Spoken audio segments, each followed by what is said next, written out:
Hello लोगोफोर खुलुमबाय। जोंनि बड'लेण्डआव लकडाउना खनसे जाफिनबावबायसो माथो। जोङो सानथिफुर इउएन एकाडेमियाव फरायो, नाथाय लकडाउन जानायखाय मोजां मथे क्लास मोनासै आरो जोंनि मेथ्स इंलिशफ्रा बिराद गोरामोन, बेनिखायनो जों मोजां क्लास लाफुंनो मोनासै।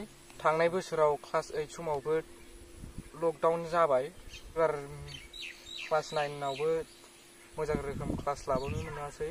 बिदिजों जों मा रोंबावगोन, मोजां मथेबो क्लास मोनबोआसै। बिराद दुखुनि बाथ्रा।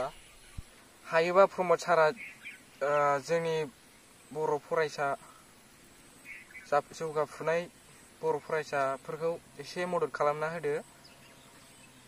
मानोना जोङो थांनाय बोसोरावबो मोजां रोखोम क्लास लाबोनो मोनासै लकडाउननि थाखायनो, आरो देग्लाय बोसोरावबो लकडाउन जाफिनबावबाय। बेनिखायनो जोङो बिराद दुखुनांथाव मोनदों।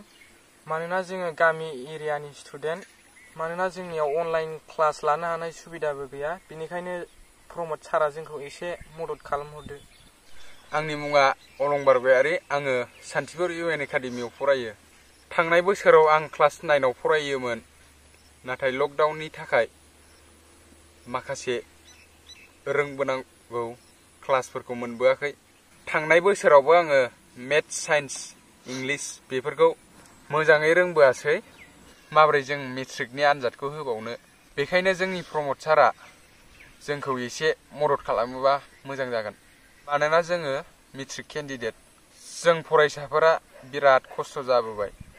सिगाङावबो जों रोंबोआसै माखासे मेथ्स साइन्सफोरखौ।